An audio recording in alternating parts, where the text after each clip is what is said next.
በባለፈው ክፍል እህቴን አደራ ብኪ ብላ እየሮጠች ሄደች። እኔ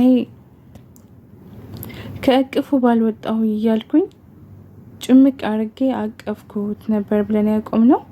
ሃይ ስኩል ልብ አንጠልጣይና እውነተኛ ታሪክ ጸሐፊ ፊደል ክፍል 18 ጭምቅ አርጌ አቅፌዋለሁኝ።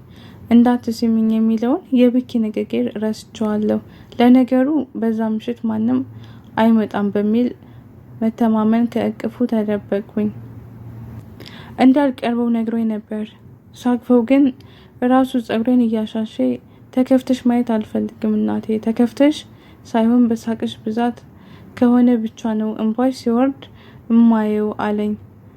ከለሰለሰ ጸጉሮቼ ጋር በሸርታቴ እየተጫወተ ደቂቃዎች ለኔ በዝተውብኛል። ያ ሁሉ እንባ፣ ያ ሁሉ መከፋት፣ ያ ሁሉ ተስፋ መቁረጥ በአንዴ ለምልም አለ። ብኪ የጭንቀቴ ማራቂያ ነው። ከሱ ጋር ሲሆን ሁሉም ነገር መልካምና ውብ እንደሆነ ይሰማኛል። ብዙ የተደበላለቁ ነገሮች ቢኖሩ እንኳን ሁሉም ነገር ልክ እንደሆነ ይሰማኛል። ከተቃቀፍንበት ሳንላቀቅ እዛው ገደም ካለው ወንበር ላይ ቁጭ አለን። ተቃቀፍን። የራሳችን ዓለም ላይ እየቀዘፍን ባለንበት ሰዓት በዚህ ሰዓት እዚህ ምን ታደርጋላችሁ የሚል የተቆራረጠ ሰው ድምጽ ሰማንና በድንጋጤ ብኪን አሸሽቼ አፉን ያዝኩትኝ።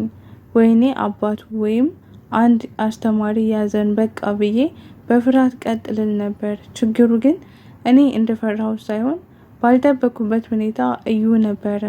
ሳላስበው ከድንጋጤ መንቃት እየከበደኝ ያመሃል እንዴ አንተ ራሱ እዚህ ምን ታደርጋለህ አልኩት ኮስተር ብዬ። ማን ነህ አንተ? ምን ፈልገህ ነው የተከተልካት? አለ ብኪ ከተቀመጠበት እየተነሳ። በሁለቱም መሃል ደግሞ የበለጠ የጋለ ነገር ሊፈጠር እንደሆነ የገባኝ እኔ ቀደም ብዬ መሃል ገብቼ ቆምኩኝ።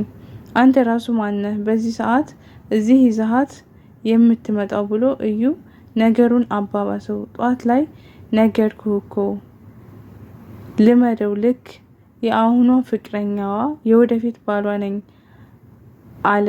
አንድ እርምጃ እየተጠጋ አንድ እየተባባሉ የጋለ የቃላት ምልልስ ወደ ድብድብ ሊያስገባቸው ልክ ብኪ አንድ ቡጢ እንደዘረዘረ ምንድነው ብሎ ዘበኛዎቹ መብራቱን ቀጥታ አይናችን ላይ አበሩብን። ወደ ቢሮ ከተወሰነና የብኪ አባት ካየን ነገሩ ሙሉ ይበላሻል ማለት ነው። ቀርበው እንዳዩን በረከት ሲመለከቱ ትንሽ ተረጋጉና በረከት አንተ እዚህ ምን ታረጋለህ አለው። እንደሚጠብቀው ከእኛ በላይ የሱ እዚህ መገኘት አስገርሞታል። ብኪ ቀና ብሎ በየተራ ተመለከተና እጁን እዩ ፊት ላይ አደረገ።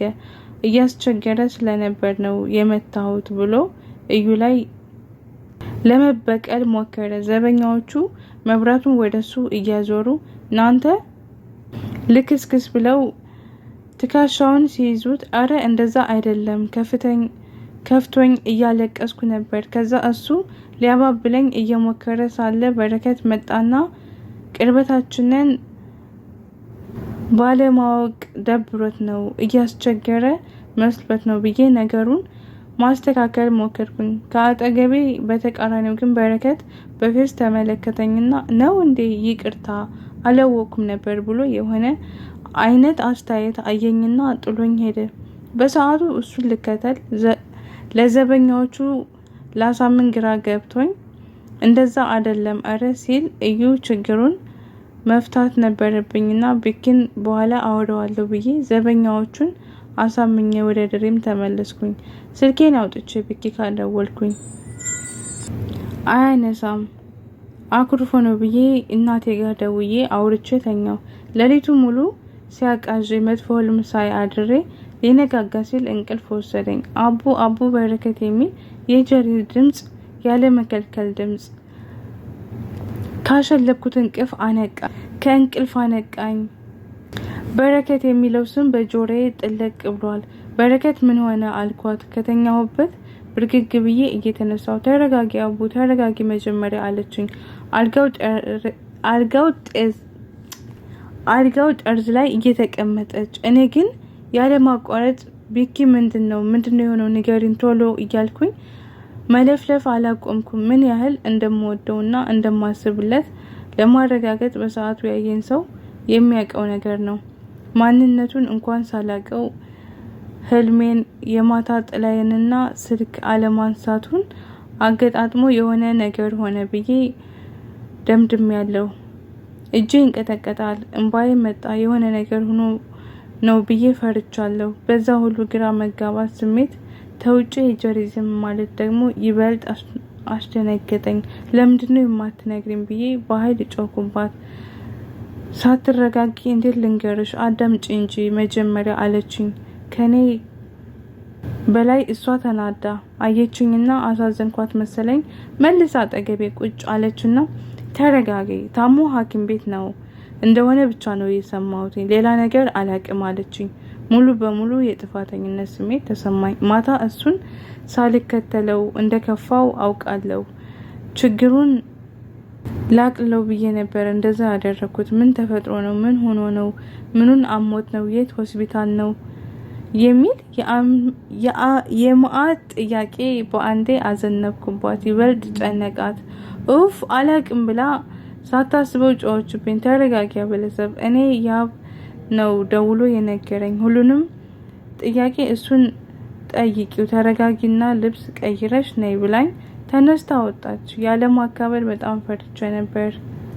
ከቁጥጥር ውጭ ሆኛለሁ። ይበልጥ ጀሪም አናድጃታለሁ። ይገባኛል፣ ግን በቃ ደካማ ጎኔ ነው። ስለሱ ስሰማ እፈራለሁ። የሆነ ቀን ድንገት የማጣው ይመስለኛል። እፈራለሁ። የህይወቴ ግማሽ ክፍል አርጌዋለሁ። ከዛም ቀጥሎ ለባብሼ ፊቴን ተጣጥቤ ወጣው። አሁን ተረጋጋሽ አቦ አለችኝ እያቀፈችኝ። እሺ አንቺ ተረጋጊ መጀመሪያ፣ ከዛ ያብጋ ደውለን ሁሉንም እንጠይቃለን፣ ቅርብ ከሆነ እንሄዳለን ብላ ትልቅ ተስፋ ሰጠችኝ። ከዛ ደወለችለት። ቶሎ ፈጠን ብሎ አጣደፈችው። ከዛ በላይ መቆየት አልቻልኩኝም። ለያቤ ደወልኩኝ። ችግሩ ስልክ አያነሳም። በጣም ደጋግሜ ደወልኩኝ፣ አያነሳም። በቢኪ ስልክ ደወልኩ፣ አይነሳም። ከአበለሰብ ባስኩኝ። ቢያንስ ሀሳብ ውስጥ እየታገልኩ ያለ ስልኩ ጠራ። አነሳሁት። ያቤዝ ቶሎ አውራን። ስልኩን ዘጋው።